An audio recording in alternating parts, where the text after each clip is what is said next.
안녕하세요. 사랑과 은혜입니다. 오늘은 박문수 이야기를 전해드립니다. 임금의 특명을 받은 암행어사로서 크게 이름을 날린 박문수. 그는 조정에서도 언제나 바른 말을 하며 잘못된 제도들을 개혁하려고 애를 씁니다. 그러다 보니 기득권층에서는 언제나 반발을 하는 것입니다. 그것은 자기들의 이권을 취하지 못하게 되자 크게 반발하는 것입니다. 이에 그들은 박문수를 없애기 위해 여러 가지 계책을 간구합니다. 권력을 이용하여 힘없는 백성들의 고열을 착취하기 위함입니다. 드디어 그들은 국경을 넘나드는 오랑캐들과 합세하여 박문수를 죽이려 합니다. 박문수가 산고개를 넘고 있을 때 그 못된 패거리들이 합세하여 박문수를 죽이려 합니다. 그러다 박문수는 그들의 피습을 받고는 몸을 다친 채 언덕 아래로 굴러떨어집니다. 오늘의 이야기는 이렇듯 박문수가 피습을 당하여 큰 어려움에 빠지는 내용입니다. 그러면 박문수는 어떻게 되었을까요? 오늘은 박문수 이야기 외에 여러 편의 고전 이야기를 함께 묶어서 전해드립니다. 오늘의 이야기 이제 낭독합니다. 박문수와 금폐령에 관한 전설. 박문수는 자신을 모함하는 반대 세력들이 오랑캐 또는 하수인을 시켜 자신의 목숨을 노린다는 사실을 알고 있었다. 그러면서도 그는 개혁의 고삐를 조금도 늦추지 않았다. 기득권층의 세력이 정말 막강하구나. 그렇다고 내가 물러설 수는 없다. 내가 물러서면 죄 없는 백성들만 전보다 오히려 죽어날 것이다. 어떠한 시련과 고통이 따를지라도 설사 죽음이 따를지라도 나는 힘없고 선량한 백성을 편에서 과감히 싸우리라. 박문수는 초라한 옷차림으로 신분을 감추고 곳곳을 살피고 딱한 처지에 놓인 백성들의 사정을 듣고 해결해 주었다. 대부분 지방의 세력가들은 부당하게 힘없는 백성들을 괴롭히고 재산을 빼앗길 수였다. 그 무렵 함경도 풍산의 큰 거울에 그곳 세력가들이 장사꾼들에게 부당하게 통행세를 받는다는 소문이 났다. 그들은 오랑캐 졸개들과 결탁하여 국경으로 드나드는 인삼장수, 피륙장수 등의 재물을 약탈한다는 것이다. 그것은 국경을 넘는 지름길이기에 장사꾼들은 위험을 무릅쓰고 지나다녔다. 박문수는 일반 군사들을 풀어지키기보다는 그것 권력자들이 과연 부당하게 오랑캐들과 결탁하고 있는지를 알고자 보찜장수 차림으로 혼자서 고개를 넘었다. 산고개를 넘다가 잠시 쉬고 있을 때였다. 갑자기 선왕당 뒤에서 큰 소리가 들려왔다. 거기 보따리를 어서 놓고 가거라. 안 그러면 오늘 내 제삿날이 된다. 주위를 둘러보았지만은 아무도 보이지 않았다. 박문수가 맞받아 소리쳤다. 이것은 귀중품이다. 웬 놈이 남의 재물을 노리느냐. 그 소리에 화적패 서너 놈이 선왕당 뒤에서 모습을 나타냈다. 그들은 각자 철퇴, 장검, 쇠도리깨 등을 들고 있었다. 짐승의 껍질을 몸에 걸친 그들은 보기만 해도 무시무시했다. 박문수는 본능적으로 방어 자세를 취했다. 어랍시야, 아까 불장수처럼 생긴 놈이 우리가 누군 줄 알고. 정말 웃기는 놈이군. 박문수는 그들의 정체를 파악하고자 그들에게 물었다. 너희들은 무엇 때문에 무고한 사람을 해치려 하느냐? 너희들 정체가 무엇이냐? 이놈 진작 보따리 내놓으라고 할 때 내놓을 것이지. 그때 쇠도리깨를 든 자가 눈짓을 하니 두 놈이 동시에 달려들었다. 박문수는 머리 위로 덮쳐오는 철퇴를 옆으로 흘리면서 허리를 뒤틀며 뒤꿈치로 놈의 옆구리를 후린 후 다시 정립지간의 자세에서 광마 이권 자세로 덮쳐오는 놈의 명치열을 향해서 일지선을 구사했다. 동시에 두 놈이 비틀거리면서 쓰러지자 남은 두 놈들이 분개 탱천하여 무서운 혁광을 퍼부었다. 박문수는 맨손으로 그들의 공격을 막느라고 고전하였다. 다급한 김에 피신할 곳을 찾아 주위를 둘러보았다. 바로 그때 박문수는 어깨에 심한 충격을 받으면서 그 자리에 주저앉았다. 그 순간 다시 철퇴가 머리 위로 날아들었다. 본능적으로 머리를 숙이니 아슬아슬하게 철퇴가 빗나갔다. 박문수는 혼신의 힘을 다하여 언덕 아래로 몸을 날렸다. 그리고는 곧 의식을 잃어버렸다. 와, 사람이 저기 있다. 죽었나 보다.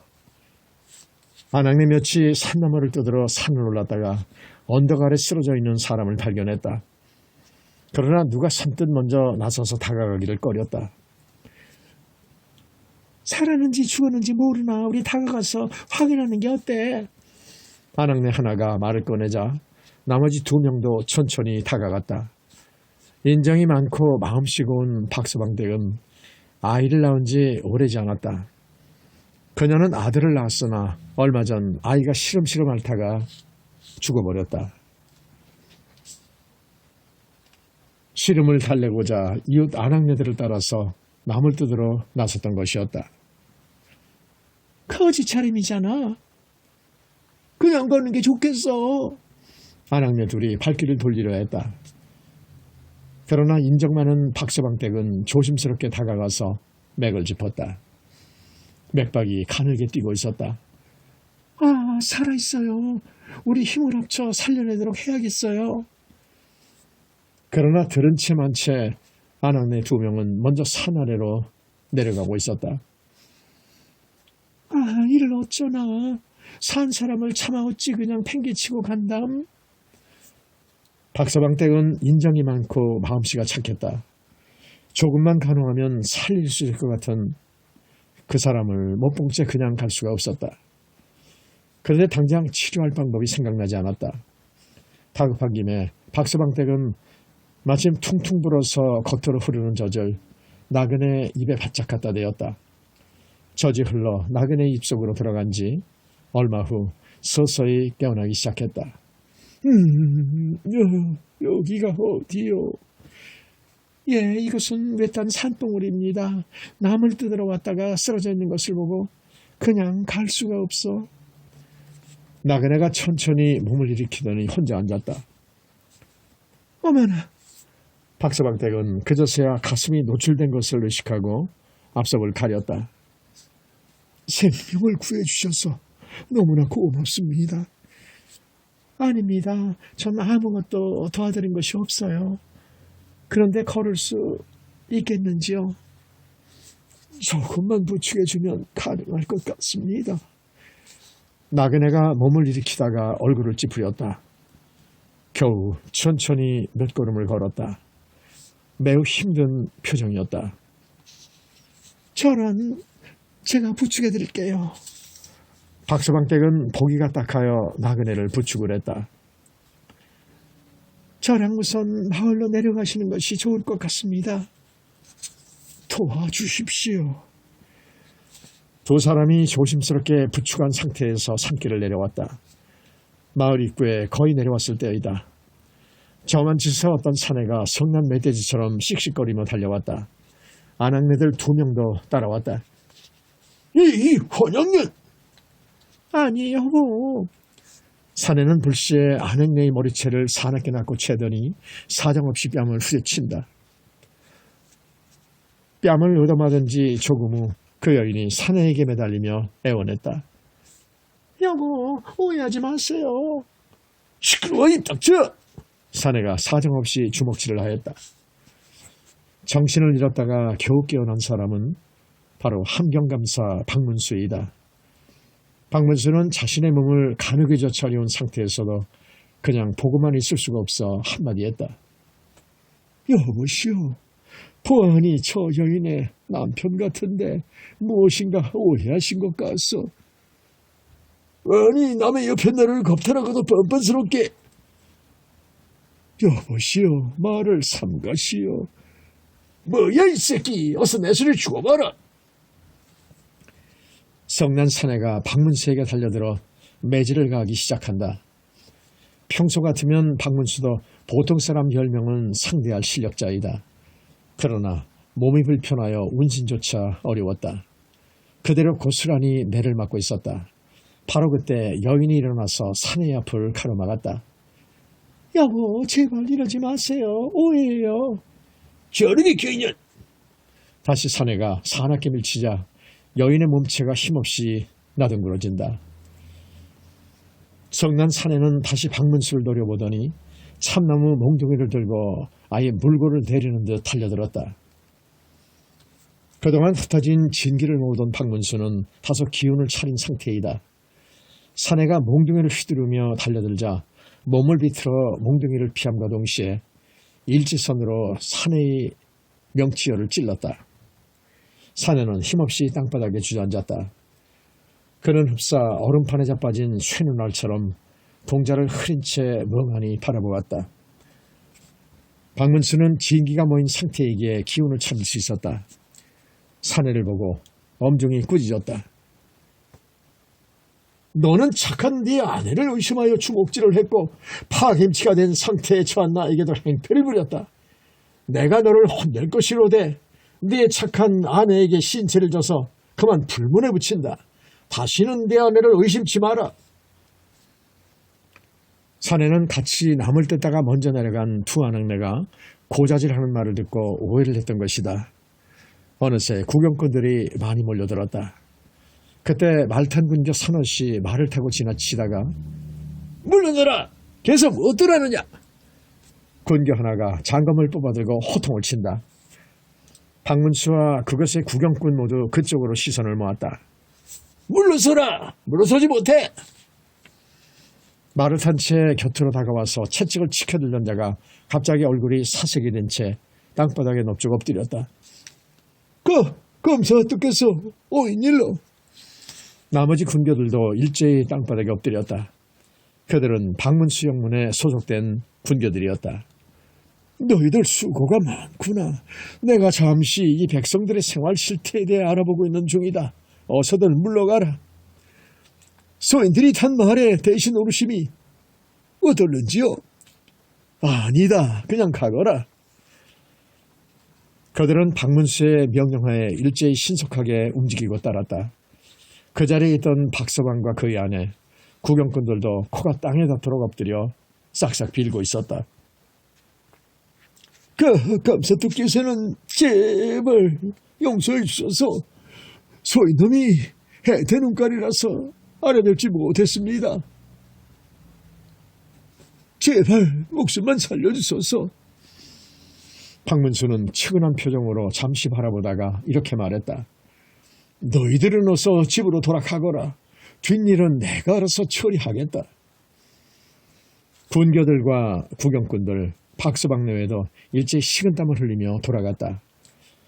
박서방 내외는 감사또에게 크나큰 죄를 저질렀기에 지레 겁을 먹었다. 이제껏 우리는 관가에 잡혀가 죽게 되었구나. 불안에 떨고 있는데 사흘째 되던 날 관가에서 출두하라는 호출장이 왔다. 아이고 이제는 죽었구나. 박서방 내외는 집장 사령을 따라서 관하로 갔다.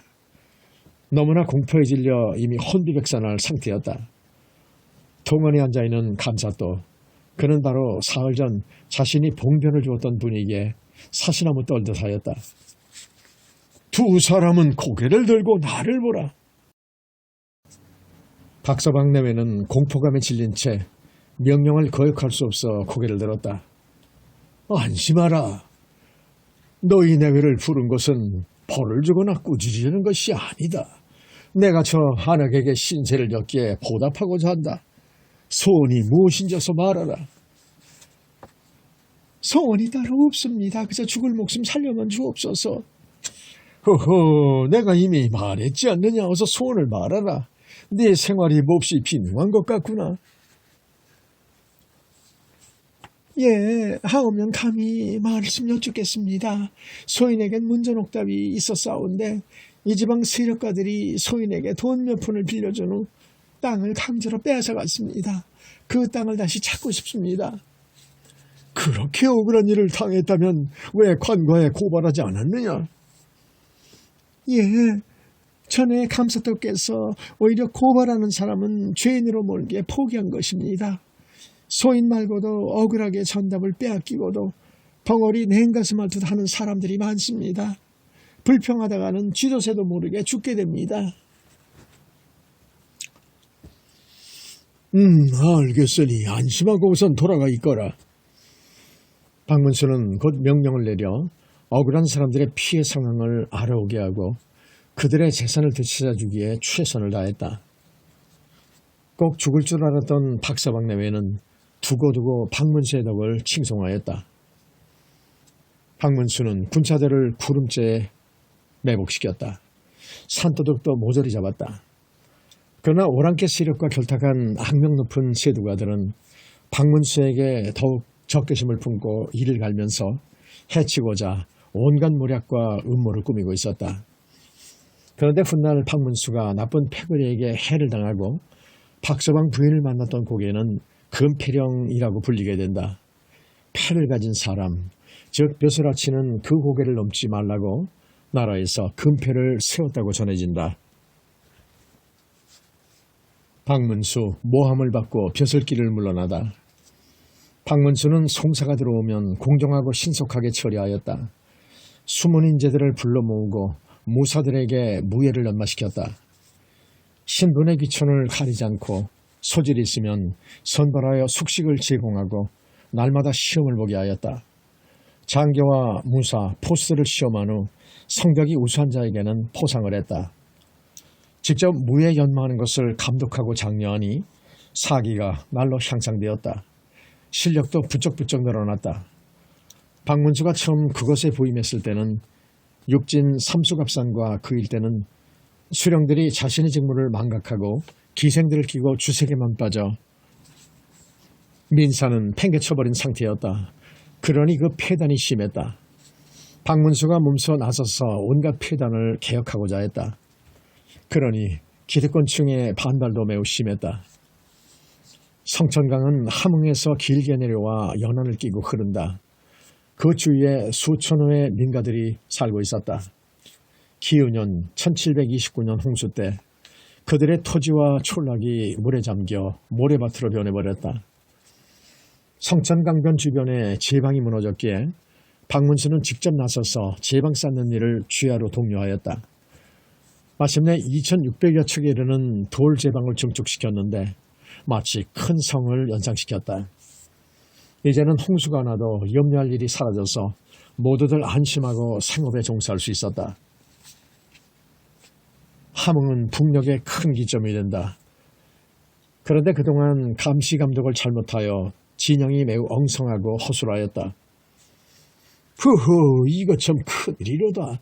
지방의 수령이나 방백들은 백성들에게 무리한 세금을 거두어 밤낮 주색에만 빠져 직무에 태만하니 그러다가 조정의 권력자에게 뇌물을 바치고 내직으로 영전될 생각만 하다니 이대로 두었다가는 만약 외적이 침범하면 또다시 치욕을 당하고 나라가 망한다.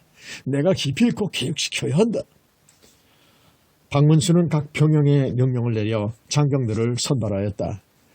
새로 뽑은 복은 5,970명을 기존의 군사에다 편입시켜 장포마군이라고 명령하였다. 추가로 1,324명을 선발하여 무학마부라고 했으며 이들을 10월에서 다음 달 2월까지 교대로 경계 강화를 하도록 했다. 분방이 끝난 후 5일에 한 번씩 조련을 시켰다. 조련을 시키고 시험을 한 후 그 결과에 따라서 포상했다. 필요 없는 군비의 낭비를 없애고 무기를 새로 개발하거나 보수하니 각도에 비하여 군세가 월등히 우수하였다. 처음에는 군사들이 그냥 놀면서 허물어진 성을 보수하거나 녹슨 병기들을 수리하지도 않았다. 성문의 사대문 위에 만들어 놓은 대포를 쏘는 누각이 기울어져도 그냥 방관했었다. 박문수는 군용을 새로 만들고 성루도 170여 간이나 중수하고 단청까지 하였다. 봉수와 파발도 개국 초에는 엄밀하게 만들어졌다. 그러나 오랜 시일이 지나는 동안 기강이 해이해졌고 봉수군과 파발군은 위급할 때 인근의 주민에게 의뢰하는 상태였다. 박문수는 자기 수하에 소속된 장령 및 군사들을 불러 일일이 개혁에 대해 지시하였다. 군장들은 들으시오. 봉수군과 파발군의 임무는 유사시 아주 중요한 것이오. 이제부터 봉수군은 인근에 충실한 장정 100명을 뽑아서 쓰시오. 이들을 앞으로 봉무사로 부를 것이오. 이들 중에 갑관 1명, 무사 4명을 20번으로 나누고 100명 중 갑판을 선발하시오. 갑관 중에서 다시 초관을 선발하고 특히 봉하군은 늘 봉대에 머무르게 하고 그들을 최대한 지원하시오. 파발군은 튼튼하고 말 잘 타고 잘 뛰는 자를 선발하였을 것이며 파발장은 향호 중에서 6명을 특별히 선발하시오. 유사시에 신속히 쓰려는 것이오. 박문수는 여러모로 북방경계에 필요한 제도를 개혁하는데 노심초사했다. 감사로 재직 중에 임금이 형조판서로 임명을 했고 이어서 대사원으로 지수를 한 후 내직으로 불렀다. 그러나 함경도 일대에 흉년이 든 데다 병력 증강에 적합한 인물이 박문수 외에는 없었기에 그냥 유임하게 되었다. 박문수는 영전의 기회가 와도 오로지 나라를 위해 민족을 위해 봉사하기를 원했던 것이다. 박문수의 뜻을 전해들은 영조는 이렇게 비답을 내렸다. 북녘은 일찍이 태조의 고향이다. 그런 곳을 영성분이 잘 다스리고 있으니 근심될 것이 없도다. 더욱 직무에 충실하기를 바라노라. 10월이 되자 박문수는 다시 굶주린 북녘의 백성들을 구해내고자 임금에게 장기를 보내고 다방면으로 애를 썼다. 박문수는 병영 내에 있는 은 그리고 은광을 개발하여 은을 캔 후 그 은으로 영남 영해에 남아있는 군량미를 사서 구휼하자고 장계를 올렸다. 그런데 군량미를 함경도까지 갖고 오자면 시일이 오래 걸린다. 그러기에 가까운 곳에 비축된 곡식을 우선 보내고 나중에 영남에서 오는 쌀로 대신 채우게해달라고 품했다. 그 밖에 관서지방에서 세금으로 받아놓은 곡식이나 콩, 잡곡 등을 모아서 굶주린 사람들을 구제하였다. 이때 밭곡식 1,000석, 영남의 곡식 1만석, 그리고 다시 본도에서 포목으로 바꾼 관서의 면포 100동, 도원에서 거둔 곡식 등을 풀어서 백성들을 구제하였다. 구제하는 과정에서도 공평하게 이를 처리하였다. 몸소 여러 곳을 둘러본 후 박문수는 무엇을 생각했는지 도연포의 옛날 목장 자리에 이르러 괭이를 들고 이것저것을 파헤쳤다. 그리고 물이 솟아나면 손가락에 찍어 맛을 보았다. 이곳에는 천연 소금이 나는 곳이로구나. 소금을 굽도록 하여 산채나무를 많이 뜯어다가 굶주린 백성들에게 밥과 함께 먹이면 좋겠다. 그것은 박문수가 짐작한 대로 소금이 나는 곳이었다. 백성들은 소금과 산채나물, 쌀이 지급되니 굶어 죽는 사례를 면할 수가 있었다. 함경감사가 직접 나와서 진유를 하니 백성들이 구제되었다. 백성들을 구제하고도 1만 양의 별미전, 그 밖에 모금한 1600량은 나라의 공부에 기록한 후 만약의 사태에 대비케 하였다. 그리고 부정하게 백성들을 쥐어짜서 축제한 탐관오리들은 철저히 그 비행을 파헤쳐 취재하였다. 우리 관찰사님은 천하제일의 묵민관이 집이 왜 아니겠음. 그분이 아니면 우린 벌써 굶어 죽었지비. 그뿐인가 벼슬아치에 빼앗긴 재산도 되찾아 주시고 일을 공정하게 처리하시니 우리가 살판났어. 탐관오리 놈들 혼이 났지비. 그런데 그놈들이 우리 관찰사님을 눈이 혹처럼 여기면서 해코지 한다지비. 그러기만 해봐라. 그냥 안 했을 테니까. 백성들은 모이기만 하면 박문수를 칭송하였다. 그러나 박문수에게 당하는 기득권층은 박문수에게 안가품을 하고자 호시탐탐 기회를 노렸다. 권치를 쓰면 다냐 이거야. 이가 참 눈걸 씌어서 맛보겠네. 이대로 당하기만 할 거야. 아니야, 그냥 둘 수가 없어 절대로. 무슨 좋은 수라도 있나? 염려마, 집간 놈도 어디 죽어보라지. 박문수로 인해 자신들의 비행이 들추어지고 불이익을 당하자 기득권층은 음모를 꾸미기 시작했다. 여보게, 관찰사 놈을 자객을 시켜 없애버리세. 만약 실패하면 역적지를 도모한다고 하면 되는 거야. 지금 모사들을 훈련시키는 것을 지적하면 조정에서 고지 들을걸. 이렇게 비열한 음모가 꾸며지고 있었다. 영조 17년 박문수의 나이 57세. 박문수는 자나깨나 굶주린 백성을 구제하고자 노심초사하였다. 그러는 한편 북방의 변경에 대한 수비를 철저히 하도록 감시하고 모사들을 열심히 조련시켰다. 또한 전에 암행어사 시절에 혼자 변장을 하고 여러 곳을 떠돌았던 것처럼 농부 차림으로 혼자서 잘 다녔다. 모사들이 조련하는 것을 독려한 후 밤늦은 시간에 혼자 돌아오고 있었다. 달이 나처럼 밝은 밤이었다. 외딴 길목으로 접어들 때 갑자기 살기가 느껴져 몸을 숙였다. 쉬쉬! 무엇인가 번쩍 빛나면서 머리 위를 스쳐가더니 나무에 가서 박혔다. 세 자루의 비수였다. 그때 맞은편 나무 위에서 5명의 귀환이 땅으로 뛰어내렸다. 그들의 몸놀림으로 미뤄보건대 무예의 고수로 짐작되었다. 그들은 각자 장검이나 창, 철퇴를 들고 박문수에게 천천히 다가왔다. 웬 놈이냐?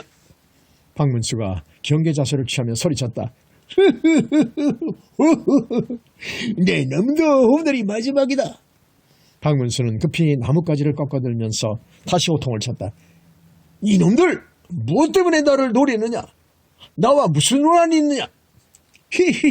원 잔소리가 많아. 우린 널 죽이는 게 목적이다. 그 말 끝에 한 놈이 신호를 보내자 그들은 일시에 마치 굶주린 맹수가 먹이를 덮치듯 박문수에게 공격을 가했다. 박문수는 황급히 나무 뒤로 몸을 숨겼다. 첫 번 공격이 실패로 끝나자 그들은 선불맞은 맹수처럼 씩씩거리며 사납게 돌진하였다. 박문수는 나무에 기대어 작대기만한 나뭇가지로 겨우 공격을 막았다. 그러나 모예의 고수를 5명씩이나 상대할 수는 없었다. 겨우 몇 차례의 공격은 피했지만은 결국 작대기마저 놓치고 말았다. 이제 내 놈도 끝장이다. 어서 무릎을 꿇어라. 이놈들! 내 어찌 무릎을 꿇겠느냐? 죽일 테면 죽여라. 어냐? 각오해라. 두목이 듯한 사내가 장검을 축혀들고 다가섰다. 달빛을 받아 칼날이 번쩍거렸다. 사내의 칼이 내리쳐지는 순간이었다. 쨍그렁. 쇠가 맞부딪히는 소리가 나면서 사내가 칼을 떨구었다. 그와 동시에 어디서 나타났는지 달밤인데도 삿갓쓴 여인이 나타나서 박문수를 보호하며 자객들에게 호통을 쳤다. 이놈들, 이분이 니신 줄 아느냐? 하늘이 내 신분이다. 선순이 돌아가면 용서해주마. 아니, 이건 어디서 굴러먹던 개벽닭이야. 자객들은 징그럽고 음산하고 기분 나쁜 웃음을 흘리면서 저마다 공격 자세를 취했다. 그때 이인이 박문수를 보고 말했다. 관찰사는 잠시 나무 밑에 앉아 구경만 하시죠. 그 말이 떨어지기 무섭게 괴한들이 짐승 같은 소리를 내지르며 집중 공격을 퍼부었다. 장검이 날고 쇠들이 깨가 허공을 가르며 울었다. 그 순간 이인은 나무 위로 훌쩍 치솟아 아래를 내려다보며 다시 호통을 쳤다. 이놈들 순순히 물러가지 못할까? 그 말이 떨어지기 무섭게 괴한이 손에서 무엇인가 날았다. 불가사리처럼 생긴 쇳덩이에 맹독을 묻힌 일종의 암기였다.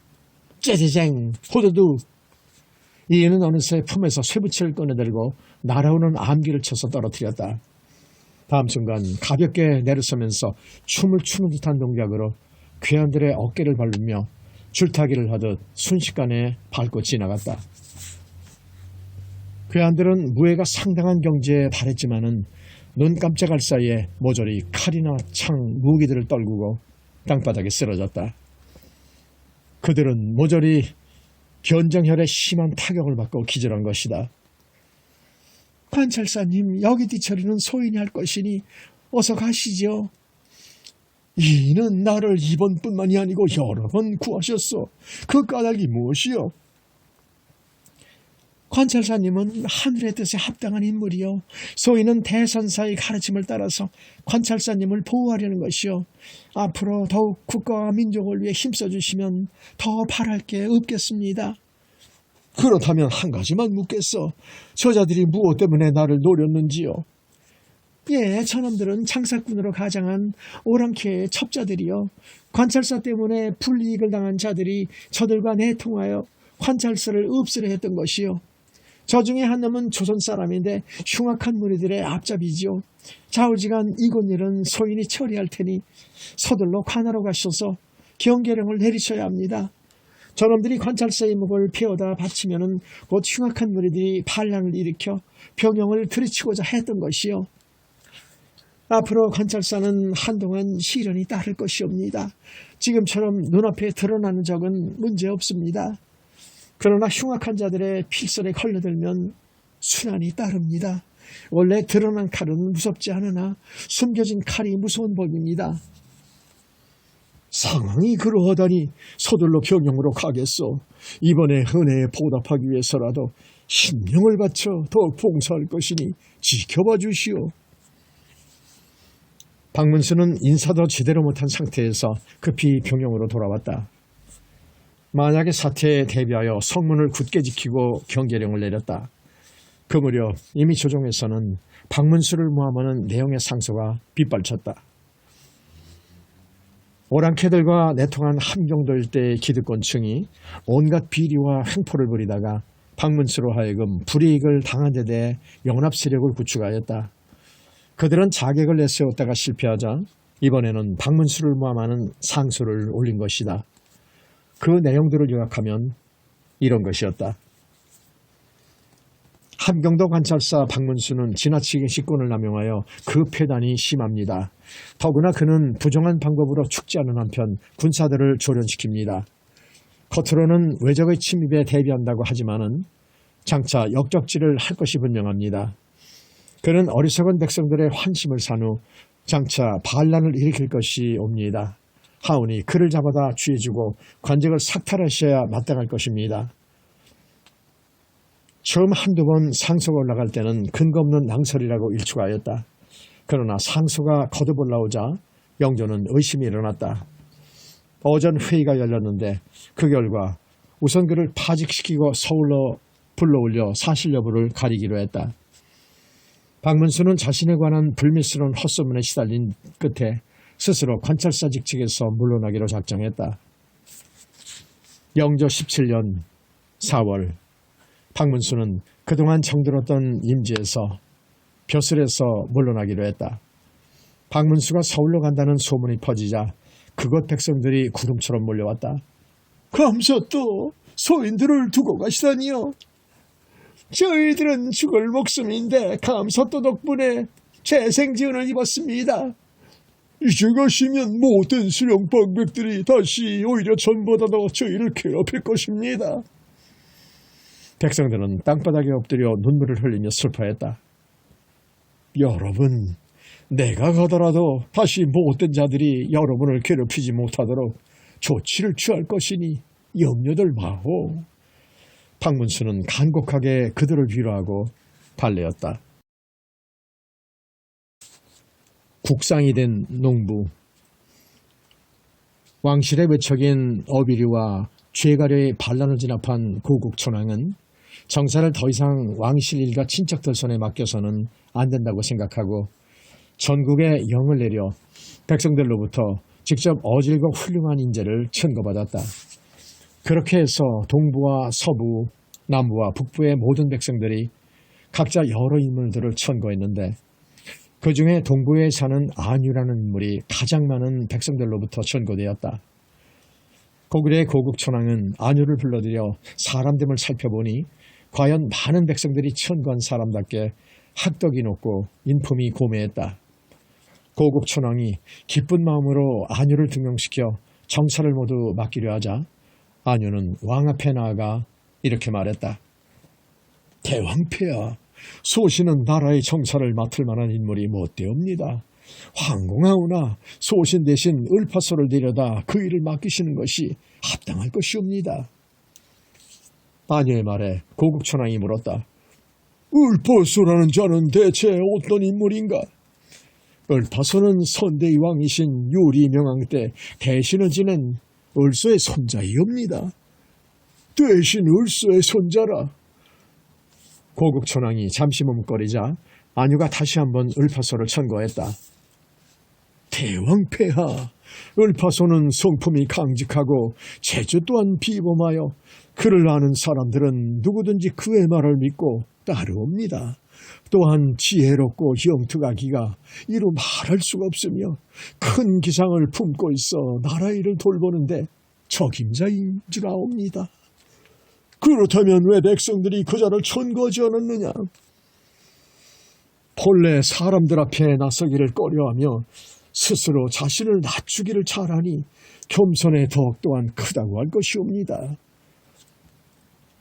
고국천왕은 백성들로부터 천거받은 안유가 그토록 내세우는 인물이라면 분명 큰 인물일 듯 싶었다. 그렇다면 을파소를 데려오라. 내 친히 그 인물됨을 알아보리라. 그런 다음 고국천왕은 많은 예물을 수레시켜 하고 을파소를 중해대부에 제수한다는 칙서까지 친히 써서 신하를 을파소의 집으로 보냈다. 그러나 왕의 칙서를 받은 을파소는 중해대부의 자리에 올라서는 정사를 제대로 돌보지 못할 것임을 알고 예물을 실은 수레와 함께 사양한다는 뜻을 적은 상소를 올렸다. 을파소의 상소문을 받은 고국천왕은 그 필체가 물 흐르듯이 유려하고 문장 또한 범인의 것이 아닌 것을 알고 을파소를 국상에 임명한다는 명을 내렸다. 일이 이렇게 되자 을파소도 더 이상 왕의 명을 거역할 수가 없었다. 그리고 국상의 자리라면 자신의 뜻을 바로 펼 수 있을 것 같아 마지못해 벼슬길에 올랐다. 하루아침에 농부에서 한나라의 국상이 된 을파소는 왕실을 비롯한 모든 백성들이 놀라움을 금치 못하며 우려를 표명했지만 정작 고국천왕만은 안유의 말을 철석같이 믿었기에 태평스럽게 나날을 보냈다. 그러던 어느 날 고국천왕이 사냥을 나서다가 돌아오는데 허름한 민가에서 통곡 소리가 들려 신하로 하여금 그 사연을 알아보게 했다. 잠시 후 통곡 소리가 그치고 민가에서 신하와 함께 한 청년이 나와서 고국천왕 앞에 무릎을 꿇었다. 네, 무슨 일로 그리 서럽게 우느냐? 고국천왕의 말에 청년은 얼굴도 들지 못하고 떨리는 목소리로 아뢰었다. 대왕폐하, 저희는 남의 집에 품을 팔아 늙으신 홀어머니를 봉양하는 하찮은 백성이옵니다. 그런데 올해는 흉년이 들어 품을 팔기가 쉽지 않아 늙으신 어머니께 사흘이 넘도록 곡기 하나를 대접하지 못해 안타까운 마음에 그만. 청년은 또다시 느꼈다. 그의 행색을 자세히 들여다본 고국천왕은 가슴이 미어지는 것 같았다. 때 묻은 옷 밖으로 드러난 청년의 두 팔과 다리는 뼈만 앙상하게 남아있었고 자신 앞에 조아린 목덜미는 마른 나뭇가지처럼 금방이라도 꺾일 것만 같았다. 고국천왕은 신하를 시켜 청년의 집에 쌀 몇 섬을 들여다준 뒤 대궐로 돌아와 국상 을파소와 의논을 하여 백성들 중에 연로한 호라비와 호롬이 자식 없는 노인과 부모 없는 어린아이는 나라에서 구제하도록 했다. 을파소는 더 나아가 백성들의 굶주림을 원천적으로 해결해야 된다고 생각했다. 그래서 먹을 것이 바닥나는 춘궁기에 나라에서 백성들에게 곡식을 빌려주고 가을이 되어 추수가 끝난 다음에 약간의 이자를 보태어 갚도록 하는 제도를 실행했는데 이것이 바로 진대법이다. 을파소는 백성들의 생활에도 관심을 가져 도적을 소탕하고 예의범절을 숭상했으며 포악한 자가 있으면 엄한 벌로 다스리고 백성의 고유를 착취하는 관리는 지휘관을 막론하고 벼슬을 박탈하고 옥에 가두었다. 또 한편으로는 뛰어난 인재가 있으면 일개 평민일지라도 관직에 등용시켰으며 학업을 널리 펴서 백성들의 무지함을 일깨우는 데 힘썼다. 그리하여 을파서가 국상의 자리에 오른 지 몇 년이 채 되지 않아 고구려는 태평성대를 맞이했고 백성들은 을팔서를 성인처럼 우러러보고 받들었다. 등내의 예언. 고구려 동천왕은 혈기가 왕성하고 기상이 높고 진취적이라 30대 젊은 나이에 위나라를 침략하여 서한평을 함락시켰다. 이에 기세등등해진 동천왕은 위나라의 군사력이 별것 아니라고 여겨 전쟁을 그만둘 기미를 보이지 않고 계속 전쟁 준비에 전념했다. 그러나 고구려군의 대장 등례는 동천왕의 욕심이 과하다는 것을 알아채고 왕을 아련하고 아뢰었다. 폐하! 이것만은 위나라에서도 우리 고구려의 위력을 알았을 것이옵니다. 그러니 이제 전쟁을 그만두시고 백성들의 아리에 힘쓰옵소서. 등례의 말을 들은 동천왕은 마뜩처럼 표정으로 말했다. 이제 겨우 서한평을 함락한 것뿐인데 여기서 물러날 수는 없는 노릇이오. 등례는 다시 한번 충심으로 아뢰었다. 폐하! 저들의 힘을 쉽게 보아서는 안 됩니다. 비록 저들은 지금 서한평을 내주었다고는 하나 언제 군사를 정비하여 대군을 이끌고 다시 쳐들어올지 모릅니다. 하오니 듣기 싫소. 이제 보았더니 공은 일개 겁증이 불과하구려. 물러가시오. 동천왕은 화를 버럭 내며 큰 소리로 등례를 책망했다. 등례는 더 이상 자신의 말이 왕의 욕심을 꺾을 수 없다는 것을 알고는 그 즉시 관직을 사직하고 집으로 돌아갔다. 이를 어쩔 것인가. 왕의 지나친 욕심으로 장차 이곳 환도성에는 풀과 나무만 무성하여 이름 없는 새들만이 예전의 영화를 구슬포해야 하겠구나. 등례는 속으로 그렇게 탄식했다. 그 뒤 그는 자신의 집에서 칩과한 채 식음을 전폐하며 오로지 나라 일을 걱정하다 결국 굶어 죽고 말았다. 그러나 동천왕은 그런 등례의 죽음에는 아랑곳하지 않고 백성들을 동원하여 날마다 전쟁 준비를 하느라 여념이 없었다. 등례가 죽은 지 얼마 지나지 않아 위나라 장수 관구검이 대군을 거느리고 고구려를 쳐들어왔다. 동천왕은 친히 군사 2만 명을 이끌고 관구검과 대적하러 나갔다. 동천왕은 비록 2만의 군사였지만 지형을 이용한 공격과 뛰어난 용병술로 위나라 군사들을 두 차례에 걸쳐 대파했다. 동천왕은 위나라 장수 관구검도 별것 아니라는 자만심과 두 차례의 승리감에 도취되어 세 번째 싸움에서는 앞서 썼던 지형을 이용한 공격이나 용병술을 쓰지 않고 전공법을 써서 공격해 들어갔다. 그러나 결과는 한마디로 고구려의 대패였다. 위나라 장수 관구검은 두 차례나 패전당한 모멸감을 일시에 씻으려는 듯 파죽지세로 몰려왔고 이미 기울어진 전세를 파악한 고구려군은 동분서주하며 달아나기에 바빴다. 동천왕은 도성엔 환도성을 버리고 압록강 남쪽으로 달아났다. 환도성을 함락한 위나라 장수 관구검은 군사를 풀어 동천왕을 뒤쳐졌다. 위나라군의 맹렬한 추경을 받으며 쫓겨난 동천왕은 점차 지쳐갔다. 위나라군은 바로 등 뒤에까지 칼을 들이대며 쫓아온 상황이었다. 그때 동천왕을 따르던 장수 미루가 앞에 나가 왕에게 아뢰었다. 폐하, 이대로는 적군에게 잡힐 것이 자명합니다. 그러니 제가 결사대를 만들어 적들을 결혼할 터이니 그 사이여서 몸을 피하시어 옥체를 보존하옵소서. 동천왕은 다른 방도가 없었기에 미루의 말을 따를 수밖에 없었다. 미루는 곧 결사대를 조직하여 말을 돌려 쫓아오는 위나라군을 향해서 돌진했다. 그러나 말 그대로 달걀로 바위치기였다. 미루를 비롯한 결사대는 동천왕이 안전한 곳으로 피할 때까지 있는 힘을 다해 위나라 군사를 맞아 혈투를 벌였지만은 결과는 불을 보듯 뻔했다. 결사대에 목숨을 건 항전으로 안전한 곳으로 피신한 동천왕은 미루의 충정을 생각하여 그를 그대로 죽게 할 수는 없는 노릇이라고 여겼다. 이에 장수 유옥규가 자처하고 나서 미루를 구해왔는데 유옥규의 등에 업혀온 미루는 피투성이가 되어 거의 죽음 직전에 이른 처참한 모습이었다. 동천왕은 친히 미루의 손을 잡고 눈물을 글썽이며 노고를 치하했다. 다행히 미루는 치명상을 입은 것은 아니어서 목숨을 건질 수 있었다. 위나라 군에게 쫓겨온 동천왕은 다시 남옥쪽까지 내려갔지만은 더는 갈 곳이 없었다. 동천왕은 등리의 말을 떠올리며 자신의 부주의함을 탓했지만은 돌이킬 수 없는 현실 앞에 그런 후회는 아무 소용이 없었다. 그렇게 동천왕이 고심하고 있을 때 장수 유유가 왕을 찾아와 말했다.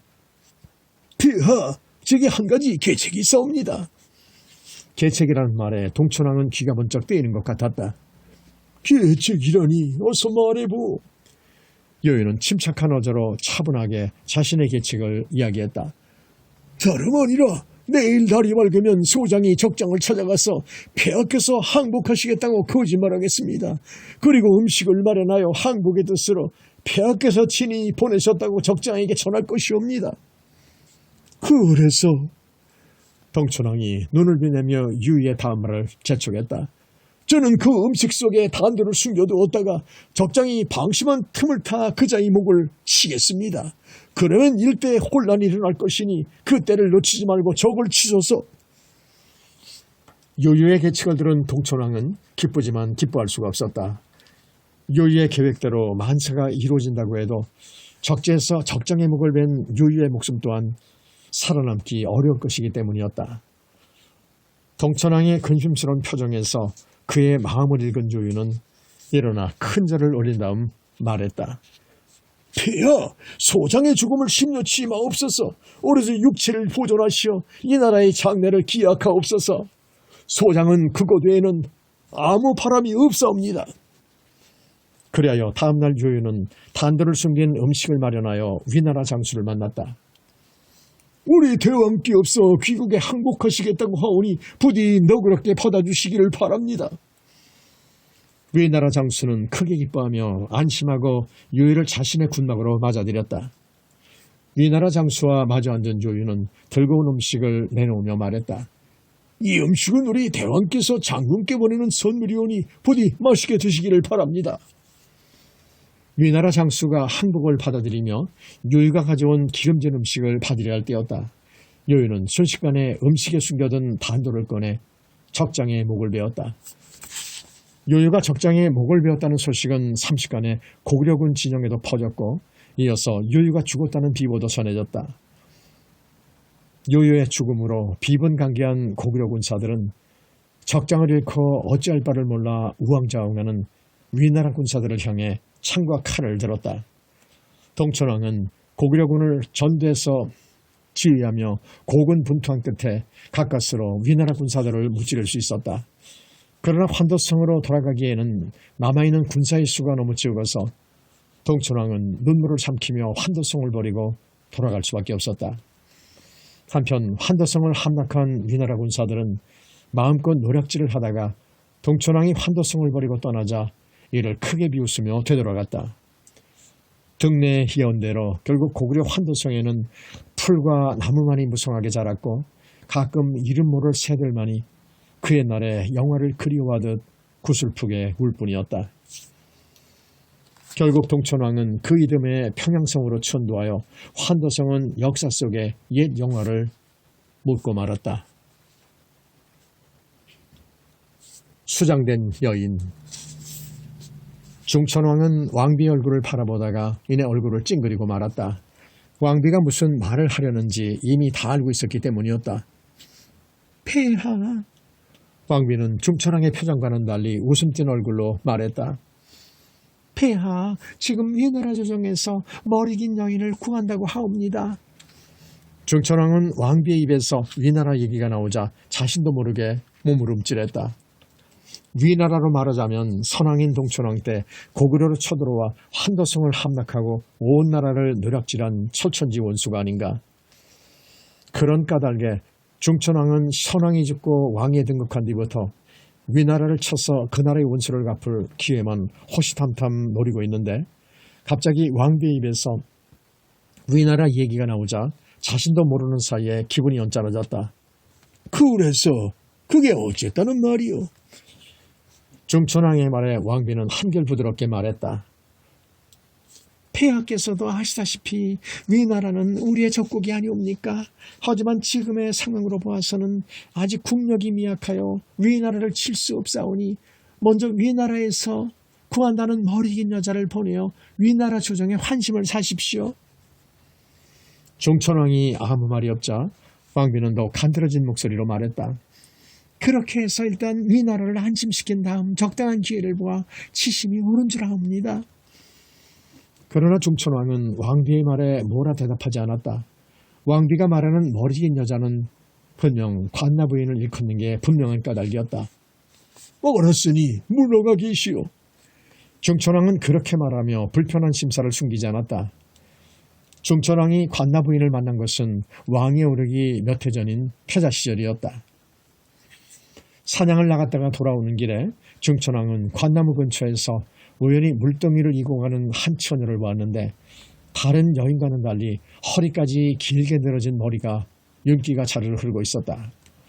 처녀의 뒷모습에 반한 종천왕은 일부러 물 한 모금을 청했고 다소곳하게 눈을 아래로 내리깔고 물 한 바가지를 건네주는 처녀의 얼굴은 뒷모습 못지않게 아름다웠다. 관나 부인에게 한눈에 반한 종천왕은 한시라도 빨리 그녀를 대궐로 데려와 곁에 두고 싶었지만 지금의 왕비인 태자비 연씨와 이미 혼인한 후였기에 어쩔 수가 없었다. 그러다가 선왕이 승하하고 자신이 왕위를 물려받았을 때에야 비로소 관나 부인을 대궐로 데려와 후궁으로 입적시킬 수가 있었다. 그러나 문제는 왕비의 질투심이었다. 관나 부인이 대궐에 들어오는 것을 쌍심지를 켜고 못마땅해 하던 왕비는 그녀가 들어오자 아이 불편한 심기를 노골적으로 드러냈다. 오늘 종천왕을 찾아와 위나라의 머리 긴 여자를 구한다는 말 또한 관나 부인을 위로 보내자는 말을 은근슬쩍 돌려서 한 것이었다. 관나 부인 또한 마찬가지였다. 처음에는 왕비가 무슨 험담을 해도 묵묵히 참아내는가 싶더니 어느새부터 그녀 입에서는 왕비를 헐뜯는 말들이 하나 둘 튀어나오기 시작했다. 종천왕은 두 여자 사이에서 갈팡질팡하는 자신의 모습이 우스꽝스러웠다. 그리고 점차 왕비나 관나부인 모두에게 환멸을 느끼기 시작했다. 그러나 오늘 왕비의 말은 생각할수록 괘씸했다. 아무리 미워한다지만 그래도 왕이 아끼고 총애하는 후궁을 적국인 위나라로 보내자니 종천왕은 우라같이 밀고 만세가 귀찮아져서 곧바로 신하들을 대동하고 사냥길에 나섰다. 사냥은 내리 사흘 동안 계속되었다. 산짐승을 향해 활을 쏘고 창을 날리며 종천왕은 조금씩 가슴이 후련해짐을 느꼈다. 그리고 밤이면 낮에 사냥한 짐승들을 불에 구워 신하들과 올려 한바탕 술판을 벌이면서 왕비나 관나 부인에 대한 미움과 원망을 달랬다. 사흘째 되는 날 종천왕은 신하를 불러 엄명을 내렸다. 지금 당장 대궐로 돌아가 왕비와 관나 부인에게 전하라. 앞으로 두 번 다시 투기하지 말지니 만약 그런 일이 있으면 어느 누구를 막론하고 엄물로 다스리겠노라고 하여라. 명령을 받은 신하는 대궐로 달려간 뒤 중천왕은 말을 몰고 다시 사냥에 나섰다. 중천왕은 도망가는 짐승들을 향해 날렵하게 활을 쏘았다. 마치 왕비나 관나부인에 대한 비움과 원망을 화살에 실어 날려버리는 것처럼 쉴 새 없이 화살을 쏘고 또 쏘았다. 다음날 중천왕은 마침내 대궐로 들어왔다. 먼 여행을 다녀온 사람처럼 그의 마음은 가뿐하고 한결 평온해졌다. 중천왕의 발길은 저절로 관나부인의 처소로 향했다. 며칠 보지 못한 사이 그리운 마음이 중천왕을 그리로 이끌었던 것이다. 그녀가 무슨 잘못이 있겠는가? 이번 일도 다 왕비 때문에 생긴 게지. 생각이 거기에까지 미치자 중천왕은 한편으로 관나부인이 측은하게 여겨져 발길을 재촉했다. 그렇게 그녀가 기거하는 처소에 당도했을 때 중천왕은 깜짝 놀라 그 자리에 우뚝 멈춰서고 말았다. 탐스럽고 긴 머리를 휘날리며 자신을 맞이할 줄 알았던 관나부인의 모습은 보기에도 끔찍할 정도로 달라져 있었다. 풀어 헤쳐진 머리는 헝클어지고 옷은 아무렇게나 걸쳐 입고 있었다. 신발도 신지 않은 데다가 두 손에 커다란 가죽 부대를 들고 있었다. 그 모습을 본 중천왕은 놀라 묻기 못하였다. 이게 도대체 무슨 일이냐? 관나부인은 중천왕 앞에 힘없이 쓰러지며 말했다. 폐하, 소녀를 집으로 돌려보내주옵소서. 그거 왜 무슨 말이냐? 중천왕의 말에 그녀는 서럽게 흐느끼며 대답했다. 왕비마마께서 허거날 소녀를 일러서 시골 계집이나 천대하고 박대하니 어찌 이곳에서 폐하를 모시고 살아갈 수 있겠습니까? 차라리 소녀를 집으로 돌려보내어 단 하루라도 마음 편히 살아갈 수 있도록 은혜를 베풀어 주옵소서. 관나부인의 말을 들은 중천왕의 얼굴은 무참하게 일그러졌다. 사냥터에서 돌아올 때의 가뿐한 기분도 순식간에 사라지고 마음은 다시 예전처럼 천근만근이나 뭉거워졌다. 중천왕의 그런 기분과는 상관없이 관나부인은 계속 눈물을 흘리며 말했다. 폐하께서 사냥을 나가신 후 왕비마마께서 이 가죽부대에 소녀를 담아 바닷물에 수상시키려 하였사옵니다. 그러나 소녀가 살 길은 오직 집으로 돌아간 것뿐이옵니다. 부디 소녀의 청을 들어주옵소서. 중천왕의 얼굴은 점점 무표정하게 변해갔다. 내 사냥터에서 사람을 원해 그토록 투기하지 말라고 단단히 일렀거늘. 폐하, 제발 소녀를. 관나부인의 울부짖음이 계속 이어지자 중천왕이 단호하게 물었다. 왕비가 너를 그 가죽부대에 담아 수상시키려 한 것을 어찌 알았느냐? 중천왕의 물음에 관나부인은 대답을 못하고 머뭇거리는 눈치였다. 그리고 너를 담아 수상시키려 한 가죽부대가 왕비의 손에 있지 않고 어찌하여 네가 가지고 있단 말이냐? 중천왕의 목소리가 커지면 커질수록 관나부인은 묵묵부답이었다. 그저 벌벌 떨면서 눈물만 흘릴 따름이었다. 중천왕은 그녀에게로 향했던 마음이 구름 거치듯 일시에 사라짐을 느꼈다. 네, 그토록 저를 어여삐 여겼거늘 과연 여자의 마음은 어쩔 수가 없구나. 중천왕은 큰 소리로 신을 불렀다. 여봐라, 관나부인을 저 가죽부대에 담아 동쪽 바다에 버리고 오라. 왕의 추상 같은 명령에 관나부인은 그 자리에서 기절하고 말았다. 중천왕은 더는 꼴도 보기 싫다는 듯이 뒤도 돌아보지 않고 그곳을 떠났다. 중천왕의 명을 받은 신하는 비록 사람의 인정으로는 그럴 수 없는 일이라 해도 왕의 지엄한 명을 거스를 수는 없는 노릇이었다. 중천왕의 후궁인 관나부인은 그렇게 가죽부에 담겨져 바다의 산채로 수장되었고 그 소식을 들은 왕비는 이전보다 더욱 몸가짐을 조심하게 되었다. 중천왕은 한동안 왕비의 처소에는 얼씬도 하지 않았다. 가끔 관나부인이 그리운 적도 있었지만은 여자의 투기심을 생각하면 두 번 다시 보고 싶지 않은 얼굴이기도 했다. 소금장수 을불. 해가 진 지도 한참이나 되었어인지 사위는 깊은 어둠에 묻힌 것은 물론 길에는 지나가는 인적도 끊어진 지 오래였다. 어느 집에선가 늦은 저녁밥을 짓는지 구수한 밥냄새가 허기진 속을 더욱 아리게 했다. 오늘도 하루 종일 굶었던 것이다. 사내는 밥냄새가 풍기는 집 쪽을 한참 바라보다가 이내 발걸음을 돌렸다. 어차피 동냥질도 하기 어려운 세상이라는 걸 사내는 누구보다도 잘 알고 있는 터였다. 골목을 벗어난 사내는 느릿느릿 동구박 주막으로 향했다. 주막에 들어서기 전 사내는 허리춤을 더듬으며 돈의 액수를 확인한다. 그 정도의 돈으로는 밥을커녕 술 한 병도 먹기 어려웠다. 사내는 잠깐 망설이다가 주막으로 들어가 평상에 걸터 앉았다. 손님이 들어서는 것을 본 주모는 얼른 사내 쪽으로 다가와 뭘 드시겠냐며 말보다 먼저 웃음을 흘렸다. 사내는 주저하지 않고 막걸리 한 사발을 시켰다. 한 병도 아닌 한 사발이라는 말을 듣고 주모의 얼굴은 금세 흥미를 잃은 어린아이 마냥 웃음기를 거두고 사내의 행색을 살피며 부엌으로 들어갔다. 그리고 흰 김치 쪼가리 하나에다 막걸리 한 사발에 놓인 개다리 소반을 사내 앞에 소리나게 내려놓고 다시 들어갔다. 사내는 막걸리 한 사발을 쭉 들이켜고는 한숨을 쉬며 밤하늘을 쳐다보았다. 숱한 잔들들이 무리지어 떠있는 게 보였다. 저 별처럼 찬란하고 아름다운 나날들이 내게도 있었던가? 꿈은 아니었던가? 사내는 다시 한숨을 쉬며 주모를 불러 술값을 치르곤 이 마을에서 제일 부잣집이 어디냐고 물었다.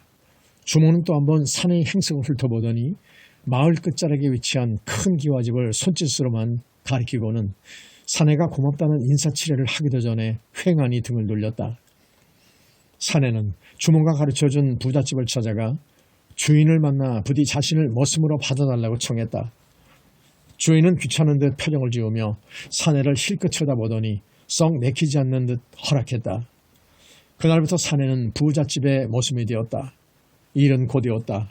동트기 전부터 밤늦도록 사내는 죽어라 일을 했지만은 세경이라곤 몇 편 되지도 않았고 탐욕스러운 주인은 새끼 밥 먹여주는 것만으로도 감지덕지 해야 한다고 귀에 못이 박힐 정도로 잔소리를 들어놓았다. 그렇게 한 해가 지나고 여름이 되었다. 사내는 여전히 생기는 표정으로 하루 종일 일만 했다. 사내는 거의 말을 하지 않았고 다른 모습들과 어울리지도 않았다. 여름이 한창일 무렵 주인은 사내를 부르더니 뒷마당 연못에서 우는 개구리 울음소리 때문에 잠을 잘 수가 없으니 밤새 연못가에 앉아 돌멩이를 던져 개구리 울음소리를 그치게 하려는 명을 내렸다. 사내는 그 말에 웃음조차 나오지 않았다. 동트기 전부터 밤늦도록 일을 하고 밤에는 잠을 자지 말고 개구리를 쫓으라니. 다음날 해 뜨기 전에 사내는 그 집을 나왔다. 갈 곳이 없어 막막한 것보다도 새끼 밥을 다 찾아 먹지 못하는 것보다도 단 하루를 살아도 심신 편히 사는 게 나을 것 같았다. 사내는 국리 끝에 얼마 되지는 않았지만은 그간 푼푼히 모아둔 세경으로 소금 장사를 하기로 결심했다. 사내는 압록강 근처에 있는 한 주막집을 숙소로 정해놓고 날마다 소금을 팔러 다녔다. 이른 아침에 소금을 팔러 나갔다가 해가 지고 나서야 주막으로 돌아오면 사내의 몸은 물먹은 솜처럼 무거웠다. 사내는 주모가 차려주는 저녁밥을 허겁지겁 먹어치우고는 그 자리에 그대로 쓰러져 코를 골았다. 고된 나날이었다. 그러던 어느 하루 그날도 지칠 대로 지친 사내가 저녁밥을 먹고 잠자리에 들려는데 주모가 은근슬쩍 소금 한 말을 공짜로 줄 수 없냐고 농담처럼 말을 건넸다. 사내는 어이가 없었지만은 아녀자의 몸으로 오죽하면 드센 사내들을 상대하는 주막집을 할까 싶어 순순히 소금 한 말을 주었다. 그런데 그것이 화근이었다. 며칠이 지나지 않아 주모는 또 소금 한 말을 달라며 생떼를 쓰다시피 사내를 졸랐다. 그렇게 자꾸 공짜로 주었다간 나중에 미천이 거덜날지도 모른다는 생각을 한 사내는 이번에는 냉정하게 주모의 청을 거절했다. 그러자 주모는 터득스러운 표정을 지으며 내일 당장 주막을 떠나라고 화를 냈다.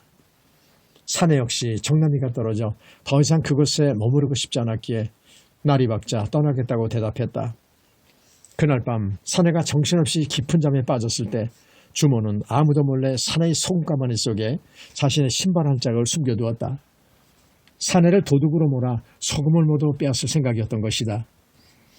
아무것도 모르는 사내는 다음날 아침 일찍 소금가마니를 등에 지고 주막을 나섰으나 이내 주모와 작당한 사내들이 손에 끌려 관가에 붙잡혀가는 신세가 되었다.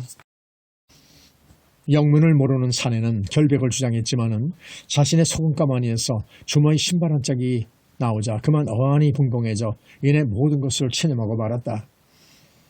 어차피 사내의 인생은 그러했다. 돌아보면 볼수록 뼛속 깊이 한이 서리는 삶이었다. 사내의 이름은 을불. 지금의 왕인 봉성왕은 포항무더기가 이를 데 없어 자신의 삼촌인 안국군 달가와 돌고를 죽이고 돌고의 아들인 을불마저 죽이려 했지만 이를 눈치챈 을불은 그날로 도망을 쳤어 지금까지 이렇게 정처없이 떠도는 신세가 된 것이다. 사내, 아니 을불의 눈에서는 하염없이 눈물이 흘렀다. 그저 지난 날이 모두 한 줄기 꿈만 같을 뿐 지금의 자기 신세를 한탄하기에도 가슴이 벅차고 답답해 스스로 목숨이라도 끊어버리고 싶은 심정이었다. 당대의 충신 국상 창조리는 밤이 으스해지도록 잠을 이루지 못하고 술잔을 기울였다. 아무래도 더 이상은 아니될 듯 싶었다. 봉상왕이 자신의 삼촌들을 죽이고 을불까지 해치려한 것도 그렇지만은 지금 조정에서 벌이는 역사는 자칫 잘못하다가는 나라를 위태롭게 할지도 몰랐다. 더군다나 올해는 천재지변이 많아 농사를 망친 백성들은 굶기를 밥 먹듯하며 초목의 껍질과 뿌리로 그나마 나날이 연명하고 있는데 왕이 무모한 역사를 벌여 전국의 청년들을 죄다 끌고 가자 역사에 동원된 청년보다 고향을 등지고 피신하는 청년의 수가 몇 배나 더 많았다.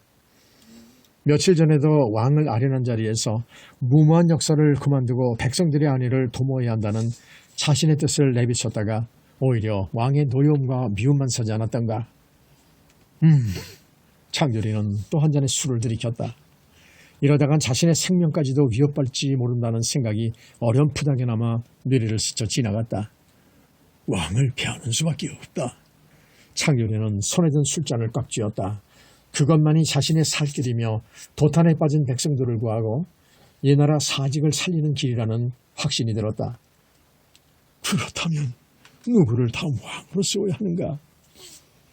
자리에서 일어나 방안을 서성이던 창조리의 머릿속으로 한순간 섬광처럼 스쳐 지나가는 인물이 있었다. 을불이었다. 을불이라면 능히 왕의 제목이 되고도 남을 것이었다. 그러나 그날 이후 을불의 행방은 묘연해졌고 지금은 생사조차 알 수 없는 상황이었다. 한동안 허공을 응시하던 창조리는 단호한 결단을 내린 듯 눈빛이 현명하게 빛났다. 일단 사람을 풀어 찾아보자. 꼭 어딘가에 살아계실 것이다. 창조리는 다음날 아침 일찍 조불과 소울을 불렀다. 그리고 자신의 뜻을 말하고 을불을 찾아올 것을 명했다. 조불과 소우 또한 창조리의 뜻에 따를 것을 맹세하고 곧 을불을 찾으러 길을 떠났다. 두 사람은 전국을 돌며 을불의 생김새와 비슷한 사람을 물색했다. 큰 키에 넓은 이마, 빛나는 눈동자에다가 귀가 큰 남자. 이것이 창조리가 두 사람에게 설명을 해준 을불의 생김새였다. 그러나 그런 조건을 다 갖춘 사람은 좀처럼 만나기가 어려웠다. 한 군데가 맞으면 두세 군데가 틀렸고 두세 군데가 맞으면 또 한 군데가 부족했다. 두 사람은 지나간 사람들에게서 한순간도 눈길을 떼지 않고 한 사람 한 사람을 민망스러울 정도로 뚫어지게 쳐다보았다. 몇 날 며칠이 흘러 두 사람은 어느 강가에 이르렀다. 그때 뱃사람 중에 유독 한 사람이 둘의 눈길을 끌었다. 두 사람은 동시에 어떤 직감에 이끌려 그 뱃사람 앞으로 걸어가 낮은 목소리로 왕손이 아니냐고 물었다. 그러나 그 사람은 고개를 가로저으며 단호하게 부인했다. 하지만 두 사람은 더듬거리는 말투로 보나 순간적으로 광채를 띠는 눈빛으로 보아 자신들이 찾고 있는 을불이 틀림없다고 확신했다. 두 사람은 곧 엎드려 예를 갖춘 뒤 자신들의 신분을 밝히고 찾아온 이유를 소상히 이야기했다. 그제서야 을불은 자신의 신분을 밝히고 두 사람을 따라 속히 그곳을 떠났다. 도성에 도착한 세 사람은 창조리의 뜻에 따라 일단 때를 기다리기로 하고 우선 성 밖에 있는 500남의 집에 몸을 숙였다. 창조리는 하루하루 마음이 조급했다. 어서 때가 와야 하는데 좀처럼 그때는 오지 않았다. 안타까운 마음에 창조리는 하루가 한 달 같게만 느껴졌다. 그러나 그 안타까움은 다행히 며칠 가지 않았다. 왕이 도성 밖에 있는 후산으로 사냥을 가게 된 것이다. 창조리와 조불, 소우 이 세 사람은 비정한 각오를 하고 왕과 함께 사냥길에 올랐다. 오늘의 일이 성공만 한다면 자신들의 뜻이 후대에까지 칭송받을 것이지만 만약 실패하는 날에는 자신들을 비롯한 일가족이 모두 몰살당할 것이기 때문이었다. 사냥처에 도착한 왕은 평소에 포악한 성질대로 짐승들이 눈에 보이는 족족 잡아 죽였다. 그 광경은 옆에서 보기에도 참혹할 정도였다. 한참을 그렇게 짐승들을 쫓아 말을 달리던 왕은 심신이 노곤했던지 잠시 행궁 안으로 들어가 몸을 쉬었다. 왕이 행궁 안으로 들어가자 창조리는 신하들을 불러 모은 뒤 소신을 밝히고 뜻을 같이 할 이들은 자신의 행동을 따르라고 말했다. 그런 다음 창조리는 주위에 무성이 자란 갈잎 하나를 꺾어 천천히 자신의 머리에 쓴 관에다 꽂았다. 비장한 표정을 한 조불과 소우가 그 뒤를 이어 갈잎을 꽂았다. 모여있던 신하들은 처음에는 어리둥절하고 놀란 표정이었지만 이미 왕이 부덕함에 포악함에 염증을 느꼈던 터라 모두들 차례로 갈잎을 꺾고 관에 꽂았다. 신하들이 모두 갈잎을 관에 꽂자 창조리는 곧바로 군사들을 시켜 왕을 행궁 안에 감금하도록 명령을 내렸다. 밖에서 일어나는 소동의 진위를 눈치챈 왕은 마침내 자신에게도 때가 왔음을 깨닫고는 행궁 안에서 스스로 목숨을 끊어버렸다. 이렇게 해서 불행한 반생을 보냈던 을불은 늦게나마 왕이 오르게 되었고 그 후 고구려의 위세를 만방에 떨쳤으니 그가 바로 제15대 미천왕이다. 광개토대왕의 지혜. 광개토대왕은 기백이 높고 용맹스러울 뿐만 아니라 지혜롭기로도 유명하다. 여기에 소개하는 이 일화는 광개토대왕의 지혜로움을 잘 보여주고 있다. 어느 해 가을, 광개토대왕이 백성들의 민심을 살필 겸 사는 모습도 구경할 겸 도성 밖으로 어가를 타고 나갔다. 광개토대왕이 도성 밖 여러 마을을 순시하고 도성으로 돌아오기 위해 어가를 돌려 한 마을을 지나치게 되었는데, 마침 그때 동구 밖에서 한 무리의 청년들이 두 패로 나뉘어 서로 멱살을 잡고 싸움을 벌이고 있었다. 얼마나 싸움이 거셌는지 청년들은 어가가 마을 앞에 멈춰 서 있는 것도 몰랐다. 광개토대왕이 군사를 보내어 싸움을 말리자 그제야 어가를 본 청년들은 모두 땅바닥에 무릎을 꿇고 엎드렸다. 광개토대왕은 마을의 촌장을 불렀다. 무슨 일로 저리 패싸움을 하고 있느냐? 나이가 지긋한 촌장은 어가 앞에 엎드려 아뢰었다. 대왕 폐하, 폐하의 행체를 알지 못하고 불충하게도 싸움질을 한 저희의 죄를 용서해 주옵소서. 광개토대왕은 거듭 그 연유를 물었다. 무슨 일로 저리 싸우는지어서 말하라. 촌장은 잠시 머뭇거리는 기색이더니 자초지정을 이야기했다. 소인이 사는 마을은 얼갈이라 하옵고 산 너머에 얼돌이라는 마을이 있사온데. 마을 촌장이 광개토대왕에게 아는 사연은 다음과 같았다. 원래 을돌이라는 마을과 을갈이라는 마을은 오래된 앙숙지간으로서 예로부터 무슨 일에 있어서든지 서로 경쟁하고 헐뜯는 사이였다. 을갈 사람들이 멧돼지를 사냥했다고 하면 을돌 사람들은 호랑이를 잡아 그 기세를 눌렀으며, 을돌 사람들이 올해 벼 몇 섬을 수확했다고 하면은 을갈 사람들은 이듬해 그보다 몇 배나 더 많은 곡식을 수확하기 위해서 밤잠까지 설쳐가며 농사일에 열중했다. 일이 이렇게 되고 보니 두 마을 사람들은 어쩌다 만나면 서로 자랑하고 헐뜯길 수였고 부모를 죽인 원수를 만난 것처럼 으르렁대며 이를 갈았다. 얼마 전에 있었던 전쟁에서도 서로의 공이 크다며 자랑하다가 마을 청년들 사이에 좋지 않은 기색이 역력했다. 그런데 갑자기 어젯밤 을돌에 사는 봉화라는 아리따운 처녀가 행방불명된 것이다. 봉화라는 처녀는 미색이 뛰어나고 행시에 올바르기로 을돌은 물론 이웃 을갈에까지 소문이 잦아있기 때문에 평소 을돌 청년들은 물론 원수지간을 여기는 을갈 마을 청년들조차 은근히 속으로 봉화를 아내로 삼았으면 하고 바랄 정도였다. 을돌 사람들은 봉화의 행방을 찾아 온 마을을 뒤졌지만 그녀의 흔적은 어디에서도 발견되지 않았다. 을돌 사람들은 촌장의 집에 모여 봉화의 행방에 대해서 의논을 했다. 혹시 호랑이에게 물려간 건 아닐까요? 그건 아니지. 호랑이가 마을까지 내려왔다면 그 소리가 들렸겠지. 그렇다면 귀신에게 홀려 깊은 산 쪽으로 들어갔나? 그럴 리 없겠지만 생각만 해도 소름이 끼치는걸. 그 사람은 어깨를 치밀며 말했다. 아무리 생각해도 제 생각엔 이는 필시 사람의 소행인 것입니다. 그때까지 잠자코 침묵을 지키고 있던 마을 청년 하나가 사람들의 의견을 일시에 잠재우는 말을 꺼냈다. 마을 사람들의 시선이 일제히 그 청년에게로 쏠렸다. 생각해 보십시오. 이 봉화는 우리 마을뿐만 아니라 이웃 을갈에까지 어여삐기로 소문이 자자합니다. 말을 잠시 멈춘 청년은 좌중에 앉은 다른 청년들을 훑어보며 다시 말했다. 우리 마을 청년들 중에 봉화에게 마음이 없는 이는 한 사람도 없습니다. 청년의 말에 다른 청년들이 고개를 끄덕이며 얼굴을 붉혔다. 그렇다면 분명 을갈놈들도 봉화에게 흑심을 품고 있었을 것입니다. 봉화가 우리 마을에 없다면 이는 필시 을갈놈들이 지난밤 봉화를 보쌈해 간 것이 분명하지 않습니까? 청년의 말이 끝나자 다른 청년들도 그 말이 옳다고 맞장구를 치며 때를 지어 을갈로 몰려갔다. 을갈에 당도한 을돌 청년들은 다짜고짜 봉화를 내놓으라고 을갈 청년들에게 으름장을 놓았다. 영문을 모르는 을간 청년들은 화를 내며 무슨 소리냐고 되레 큰 소리로 윽박질렀다. 그렇게 해서 두 마을의 청년들은 서로 투잡이를 벌이게 되었던 것이다. 촌장의 말을 모두 들은 광개토대왕은 어가를 후회하는 장군을 불러 명했다. 여봐라, 봉화란 처녀가 을갈 마을에 보쌈을 당했다고 말한 청년을 잡아오라. 왕명을 받은 장군은 잠시 후 땅바닥에 엎드리던 청년들 중에서 키가 작고 눈썹이 위로 치켜 올라간 한 청년을 광개토대왕 앞에 데려와 무릎을 꿇게 했다. 광개토대왕은 엄한 어조로 문책했다. 네가 흘갈마을 청년들이 봉안을 벗어나갔다고 했느냐?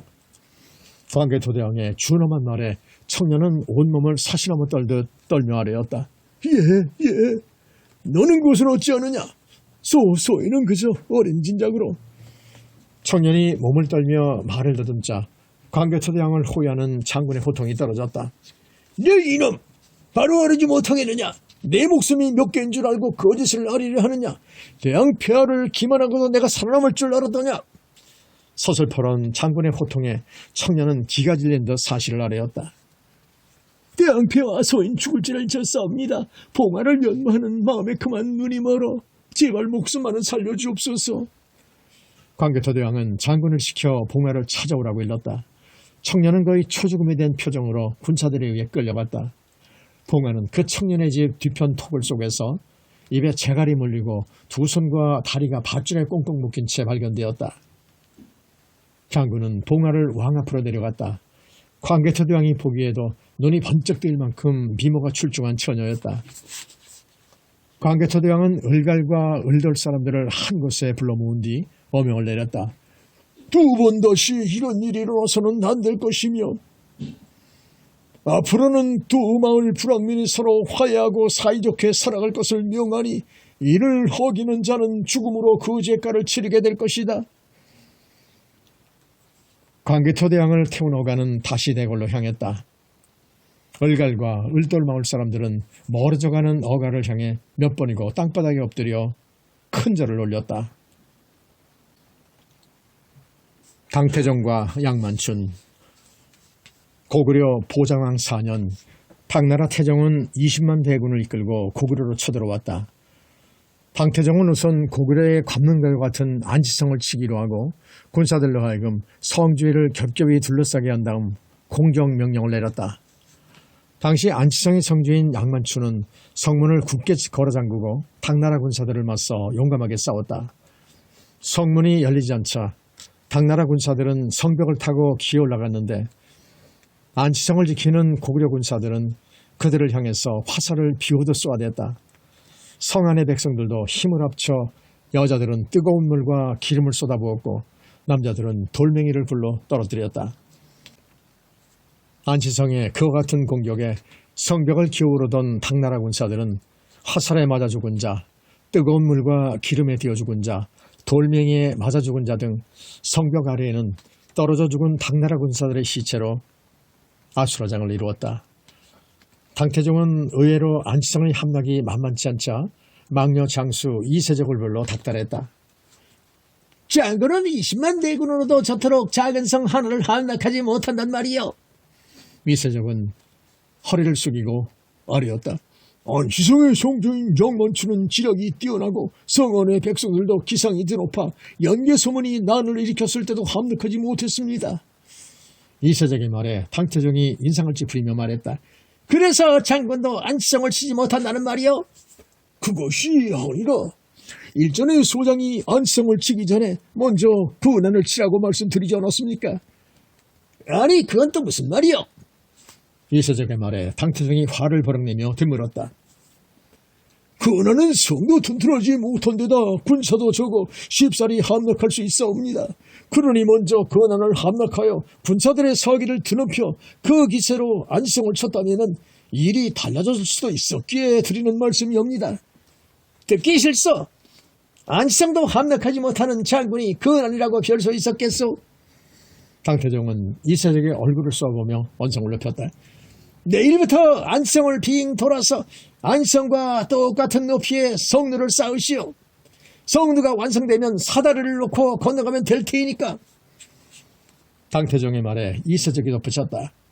역사를 일으켜 군사력을 소진시키기보다는 차라리 군량이 떨어져 항복해 오기를 기다리는 게 더 나을 듯합니다. 장군 너 답답하시구려. 우리가 고구려를 치러 왔지 이까지 작은 성 하나를 함락하러 왔어. 그리고 20만 대군이 작은 성 하나를 함락하지 못해 군량이 떨어질 날을 기다리고 있다면 미천은 짐승도 웃고 갈 참이요. 당태종은 혀를 끌끌 차며 이세적에게서 얼굴을 돌렸다. 이세적은 아무 대꾸도 못하고 군사들을 지켜 성루를 짓게 했다. 성루가 점차 완성되어 가자 안시성에서도 가만히 있을 수만은 없었다. 장군, 적들의 성루가 날로 높아지고 있습니다. 이를 어찌하면 좋겠습니까? 부하들의 말에 양만추는 태연자역하게 대답했다. 오히려 잘된 일이잖소. 적군이 사다리를 타고 우리 쪽으로 건너오려는 양이면 우리는 그저 사다리를 들어 성벽 아래로 떨어뜨리면 될 터이니. 장군! 양만춘의 태어난 말투에 애가 들은 부하들은 속을 태우며 합창하듯 양만춘을 불렀다. 지금부터 내가 이러는 대로 하시오. 먼저 성 안에 있는 솜뭉치와 헝겊을 모두 모으시오. 그런 다음 철사와 기름도 모두 모으고. 당나라 군사들이 세운 성루가 완성되자 당태종은 이번에야말로 기필코 안시성을 함락하겠다고 굳은 다짐을 하고 군사들을 출정시켰다. 출정 명령을 받은 당나라 군사들은 사다리를 들고 개미떼처럼 우르르 성루로 올라가 건너편 안시성의 성루에 사다리를 걸쳤다. 일부 군사들은 밧줄을 집어 던지기도 했다. 그런데 웬일인지 안시성에서는 이렇다 할 반격의 힘이가 보이지 않았다. 깃발만 성루 위에서 세찬 바람에 휘날릴 뿐 쥐 죽은 듯이 조용하기만 했다. 그것을 지레 겁을 먹고 항복할 태세라고 판단한 당나라군은 함성을 지르며 사다리를 타고 건너가기 시작했다. 둥! 우렁찬 북소리가 한 번 울리자 그때까지 성루 뒤에 몸을 숙이고 있던 고구려 군사들이 시위에 활을 당긴 채 모습을 드러냈다. 둥! 또 한 번의 북소리가 울리자 이번에는 횃불을 지켜든 안여자들이 나타났다. 둥! 세 번째 북이 울리자 안여자들이 화살 끝에 매단 솜뭉치에 불을 붙였다. 기름이 잔뜩 뱄 솜뭉치는 세찬 열기로 활을 타올랐고 화살촉은 시뻘겋게 달아올랐다. 둥둥둥둥둥 이어 불붙은 화살이 소나기처럼 쏟아졌다. 사다리를 건너가던 당나라 군사들은 비명을 지르며 아래로 떨어졌다. 함성을 지르며 나타난 아이들이 힘을 합쳐 사다리를 성루 아래로 떨어뜨렸다.